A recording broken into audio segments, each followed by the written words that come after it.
substituted Black Lives Matter with All Lives Matter because we just don't understand the reason behind it. But that's why I'm here today, to explain to you the reasonings behind this movement and why we say Black Lives Matter. It all began in February 2012 when George Zimmerman, the captain of his neighborhood watch party, reported a suspicious person in his neighborhood. He is then instructed to remain in his vehicle and to wait until police arrive. But instead, Zimmerman disregards these instructions and begins to follow 17-year-old Trayvon Martin. Moments later, neighbors report hearing a gunshot. The sound of that gunshot is what killed 17-year-old Trayvon Martin. In 2013, Zimmerman was acquitted in the murdering of Trayvon Martin because it was in self-defense. Regardless, we watched a man get away with murdering a child. And Trayvon isn't the only person who has a story like this. In 2014, Tamir Rice was shot and killed by the police for playing with a BB gun. He was only 12 years old. And just like Trayvon and just like Tamir, I am an African-American teenager. That could have been me, that could have been you, or anybody else that you may know. In 2017, Mapping Police Violence has collected data for all the police killings that has happened in that year. Exactly 1,147 people were killed by the police in 2017. 25% of those were African Americans, although African Americans only make up 13% of this country's population. And only 1% of those, out of all those killings, only 1% of them were convicted in the murdering of all these people. And because of that, people are becoming so angry. Artists like Jay-Z and Beyonce and entertainers such as Colin Kaepernick are speaking out about these situations. Colin Kaepernick's Take a Knee movement has shook this country, literally.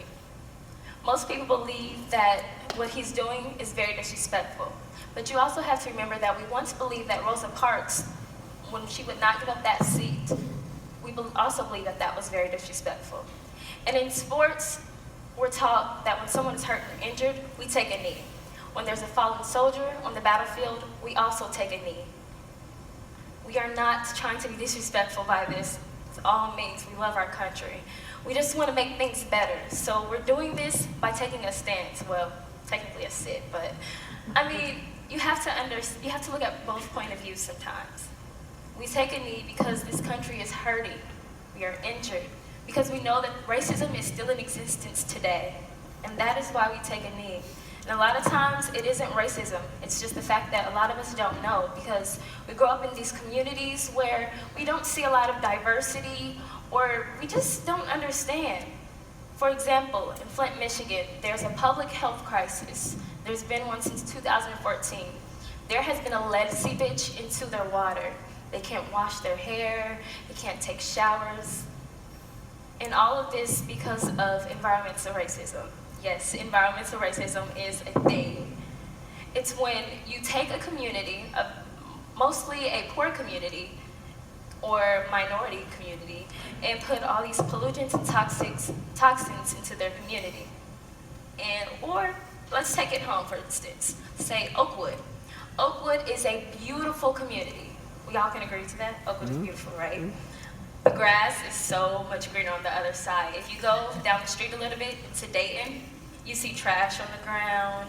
There's cigarette campaigns on every store. There's corner stores everywhere. In Oakwood, you wouldn't find that. This is environmental racism. So I encourage everyone to just get informed about what's going on in our own communities. You may be wondering, like, how does Black Lives Matter concern me? Well, a few years ago, John Crawford was shot and killed in the Beaver Creek Walmart. That could have been you, that could have been me.